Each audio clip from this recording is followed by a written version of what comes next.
y se trata en la creación de proteínas de interés farmacológico a partir de animales y plantas modificadas genéticamente.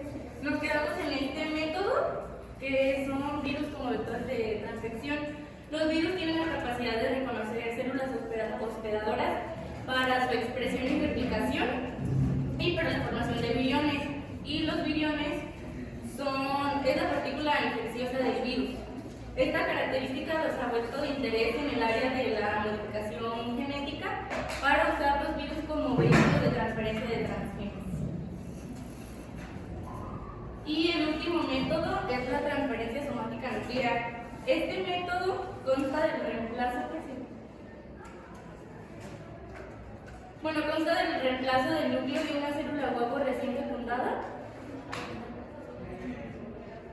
por el núcleo de una célula ya madura, y esto nos va a dar un cigoto que tenga el núcleo de una célula y el citoplasma de otra, lo cual nos da como resultado una réplica exacta, genéticamente exacta del primer organismo. ¿Ustedes conocen han oído hablar de la oveja Dolly? Sí. Pues fue el primer animal que se creó en un laboratorio y se usó esta técnica.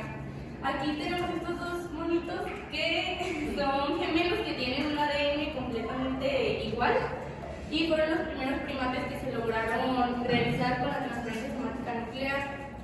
Para esta transferencia, para lograr que se dieran estas dos crías de monos, se utilizaron 109 transferencias somáticas nucleares, 79 embriones y 6 gestaciones. Y sin embargo, estos monitos murieron un día después de nacidos, por lo que es una técnica muy difícil de lograr, pero sí se ha logrado actualmente en algunos animales. Vemos como los principales riesgos de la agricultura molecular, vemos que tenemos que garantizar la seguridad de los organismos que se hayan mantenido, y tenemos que aislar o asegurar el aislamiento de los organismos transgénicos. Ya que en el 2002 se hizo una prueba de adenina en maíz transgénico, y cuando se cosechó se cayeron algunos granos en las tierras, y después de un tiempo se hizo pues frijol de soya. Y cuando se cosechó se dieron cuenta que estaban estas dos como partículas, se combinaron, se mezclaron y pues se tuvo que matar a destruir todo el lote porque ya no servía. También se mencionaba en el artículo que puede tener la facilidad de que el organismo transgénico pueda escaparse y pueda llegar a familias nativas, que las familias nativas son animales normales, puedan combinarse y puedan mezclarse y pues contaminarse. Entonces esos son los principales riesgos de la agricultura molecular. Ok, vemos todos aquí. Primero, el tema de sus compañeras está muy relacionado con otros dos que tienen. Uno es el de técnicas moleculares, que de hecho se van a referir bastante, nada más que aquí donde toquen técnicas moleculares, quiero que sean más específicos en eso, entonces se los voy a quedar de ahorita, ¿sí? Explicar el principio de la técnica, cómo funcionan videos y demás. O sea, eso no les correspondía tal cual explicarlo con sus compañeras, como lo hicieron, está bien. Primero punto aclarado en cuanto a los temas que se parecen. Segundo punto de temas a los que se parecen. También está el tema de transgénicos. A las personas que les tocaron la parte de transgénicos, van a ver muchas partes sobre la normativa que tienen que especificar, que vienen en el capítulo y obviamente tienen que profundizar un poquito más. En cuanto a lo que dijo mi compañera, hay un pequeño error ahí en cuanto a la información, o más bien puede ser como se expresó. Primero, para empezar, todos dicen que es un transgénico, ¿cierto? Sí. Básicamente el organismo genéticamente modificado, ¿cierto? Muy bien. El problema de los transgénicos es que, bueno, originalmente no se tenía tanto cuidado con ellos. Entonces hubo propagación no deseada del mismo. ¿Y qué sucede con eso? Digamos que al haber propagación de un organismo más fuerte, adaptable, resistente que otro, pues termina tomando el lugar de ese otro. Básicamente evolución. ¿Sí? ¿Qué pasa? En este caso, pues los transgénicos de plantas, que es lo que actualmente más o menos se utiliza, son más resistentes a plagas, son más resistentes a ambiente, calor, frío y todo lo que sea. Entonces, van tomando terreno, nutrientes, usos del medio en el que están. El problema de no controlarlo es que al momento que haga esto va eliminando las especies nativas del mismo, que es a lo que se refiere, ¿sí? Aquí su compañero lo comentó como que se escapa. No es tal cual que se escapa, ¿sí? Porque pues en la gran mayoría de las frutas son plantas, no es como la planta va a salir patitas o bonito. No, simplemente hay posibilidad de que se empiece a extender. Y al momento de que se empiece a extender es muy difícil controlarlo. ¿Cómo, digamos, las plantas en este caso van tomando o creando, digamos, un bosque? ¿Cómo se crea un bosque? ¿Qué sucede? ¿Por qué empieza la creación de un bosque? Básicamente había una planta, tira semillas, esas semillas empiezan a crecer, luego tiran a su alrededor y vuelven a crecer, y así va, y así va. Eso sería como sucede normalmente y tardaría mucho tiempo. Lo malo es que los organismos genéticamente modificados, eso de tirar semillas, crecer, es mucho más rápido y termina comiéndose el área donde está, comiéndose la comida, ¿sí? Para que lo visualicen un poco mejor. Entonces hay que tener un control sobre eso. Tenemos la responsabilidad de cuidar las especies nativas porque básicamente porque no tenerlas es un riesgo también para nosotros. No sabemos el impacto que pueda tener el quitar o agregar una especie donde no. Si ven que si viajan a otro país y les ha tocado ahí un montón de señalamientos de no traer especies, semillas o demás, ¿por qué creen que es? Porque no saben cómo van a reaccionar. No saben cómo va a reaccionar en este caso el medio o el ambiente, como quieran llamar. ¿Vieron los Simpsons cuando Bart se llevó un sapo a Australia? No me dejaban ver eso muy bien. Gordos. Ok, básicamente ahí pusieron una catástrofe de una plaga que se creó nueva en un país que no estaba acostumbrado a ese nuevo sujeto. Es el riesgo que se lleva a eso muy caricaturesco, pero sí es un riesgo de. Hay plagas que llegaron a nuestro país por diferentes motivos o diferentes migraciones. Ratas, enfermedades, llegaron por los españoles, muchas de esas cosas no estaban aquí. Entonces, hay ese tipo de situaciones. Y bueno, ya, continuemos. Bueno, los fármacos, la educación molecular en animales transgénicos apenas está comenzando, hace aproximadamente 5 años que se comercializaron. Y uno de los campos con mayor potencial son los anticuerpos, que en Estados Unidos ya han ganado varios millones. Y como un ejemplo de nos va a hablar mi compañera sobre algo que se hizo en leche de cabra. Yo les voy a explicar la metodología que se utilizó para la antitrombina 3 en leche de cabra, pero primero les voy a explicar un poquito para qué sirve. Es un anticoagulante. La coagulación es un proceso donde se coágulos de sangre tras un traumatismo vascular. Pero a veces esta coagulación puede ser contraproducente, ya que se pueden hacer trombos, que son coágulos de sangre que permanecen en un punto y pueden causar infartos, obstrucción vascular en cerebro, corazón y otros órganos vitales. Para evitar esto, nuestro cuerpo hace o produce la antitrombina 3, que es un anticoagulante que pues evita que se hagan los trombos. Hay personas que no cuentan con esta proteína en sangre o a niveles muy bajos, lo cual la antitrombina se tiene que administrar de forma de fármaco. Para eso se hizo el Bactrim. Lo que se hizo fue se produjo un transgen mediante la inserción de ADN de antitrombina 3 humana. Ya que se obtuvo el fragmento clonado, se hizo la superovulación de las cabras hembras, se expuso a cabras machos fértiles. Después de 2 días se extrajo el embrión de forma quirúrgica, se metió en un laboratorio, se hizo una microinyección hasta que el pronúcleo fuera visible. Tuvo que desarrollarse el embrión in vitro hasta que la cabra estuviera preparada. Después de un tiempo, hasta que la cabra estuviera lista, se vuelve a colocar el embrión de forma quirúrgica y se hacen unos estudios que es el PCR y el software para corroborar que se seleccionaran los organismos que hicieran la integración de este transgen y pudieran pasar a la producción de leche y a la producción de descendencia.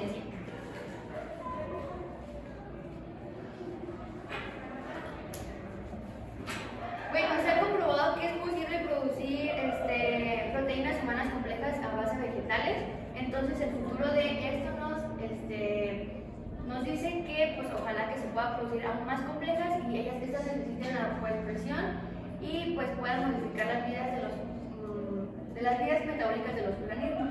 Como un ejemplo de esta es la vacuna de la hepatitis B que se hizo en hojas de tabaco y en hojas de lechuga, que mi compañero nos va a explicar más o menos la metodología que hubo en esta vacuna. Aquí primeramente, como ya lo había mencionado mi compañera, la vacuna es basada en antígenos que se producen anticuerpos y estos hacen que se proteja la infección. Y aquí primeramente se elige un vector de transformación por medio de un plásmido para que se amplifique, se clone y se introduzca a la Agrobacterium tumefaciens, que ya habían explicado que era como La bacteria que causa los tumores en las placas. y esto se hace por medio de la electrodestructuración, que esta también ya la habíamos hablado, y es la creación de poros en la membrana celular a través de impulsos eléctricos.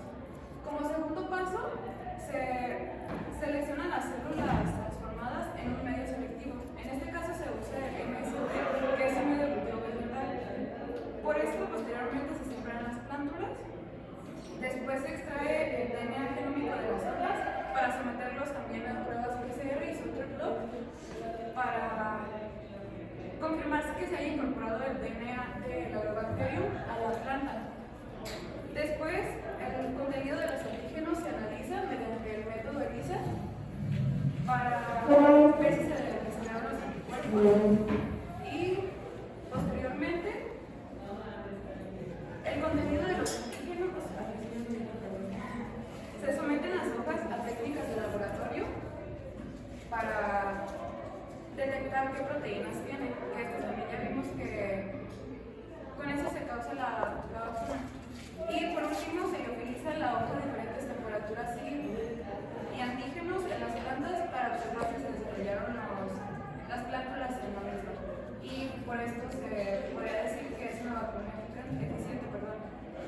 Normalmente esta vacuna tiene una eficacia del 90-95%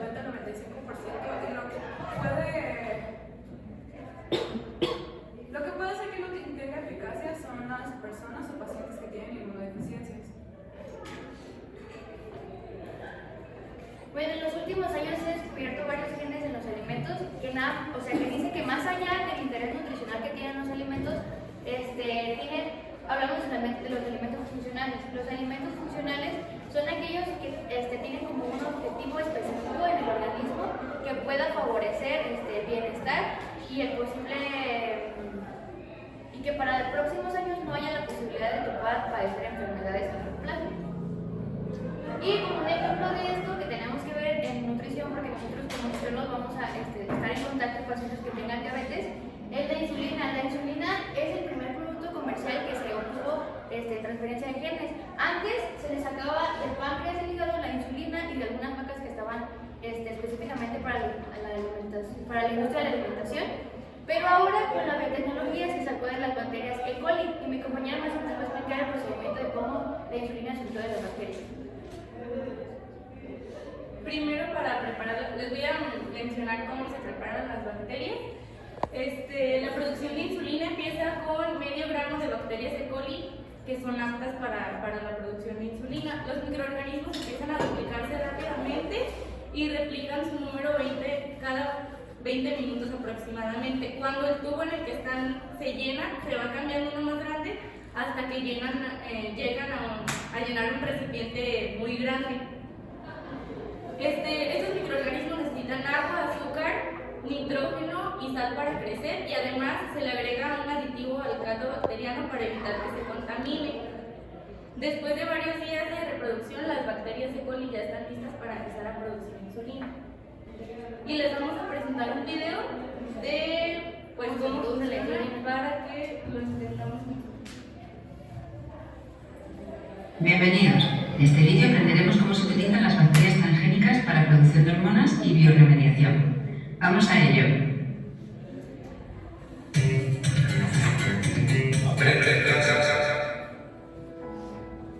El uso de las bacterias transgénicas tiene una gran ventaja, y es que son seres vivos sencillos, en los que solo hay que insertar un plásmido con el ADN transgénico que nos interese, y tanto su crecimiento como su cultivo es rápido y asequible económicamente. Se suele insertar un gen de 40 para que al expresarse obtenga obtengamos un producto de utilidad para los humanos. Vamos a ver el ejemplo de la obtención de bacterias para la producción de insulina humana. El páncreas es el órgano encargado de producir la hormona insulina. Esta pasa a sangre. En esta animación la podemos identificar por la forma de un asterisco. Y se encarga de regular el metabolismo de los glúcidos y hacer que la glucosa pueda entrar en el interior de las células. Las personas diabéticas, su páncreas no es capaz de producir dicha hormona, con lo cual sus células no son capaces de alimentarse adecuadamente, lo que puede conllevar a la muerte celular y orgánica. Por ello, deben vigilar sus niveles de glucosa en sangre diariamente y de forma regular antes y entre las comidas. Y administrarse insulina sintética como tratamiento para regular que esos niveles sean equilibrados en sangre. Antiguamente, el tratamiento de la diabetes se hacía utilizando insulina procedente del páncreas, de terneros o de cerdos, y que no era tan efectiva como la humana. Era un tratamiento caro porque obtenerla y aislarla era difícil. Hoy en día se produce insulina humana utilizando microorganismos, concretamente bacterias transgénicas. La insulina es producida en las células beta que se encuentran en los islotes de Langerhans, en el páncreas en su porción endocrina. Se sintetizan como una prohormona que tiene 3 polipéptidos, B, C y A.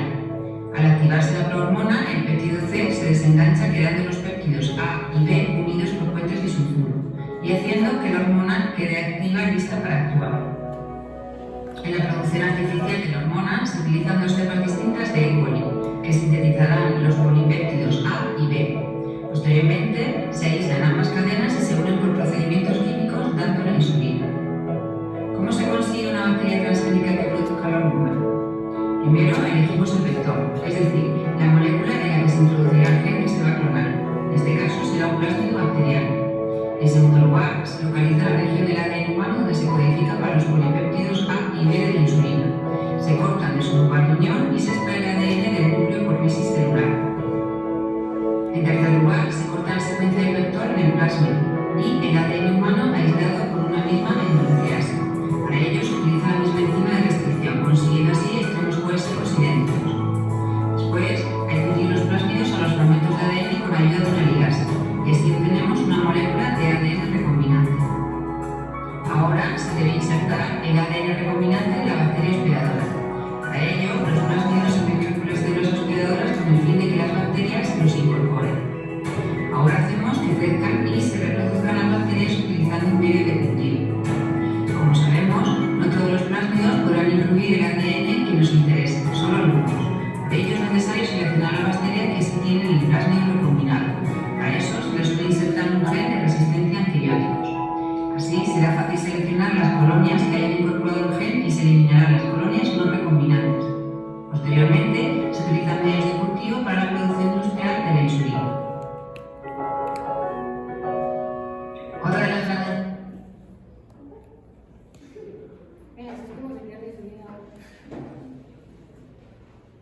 Y ya como conclusión vemos que los fármacos en animales, en alimentos, ha tenido un proceso más lento que a comparación de hormonas y levaduras, pero pues esto con el fin de que no haya otra como forma igual o que no haya otra producción igual a cómo podemos utilizar esto. O sea, no va a haber otro fármaco que se haya hecho de la misma manera o se consiga de la misma manera, solamente en esto. Y pues esto va a hacer que sea más rápido de conseguir, más eficaz su tratamiento y más económico.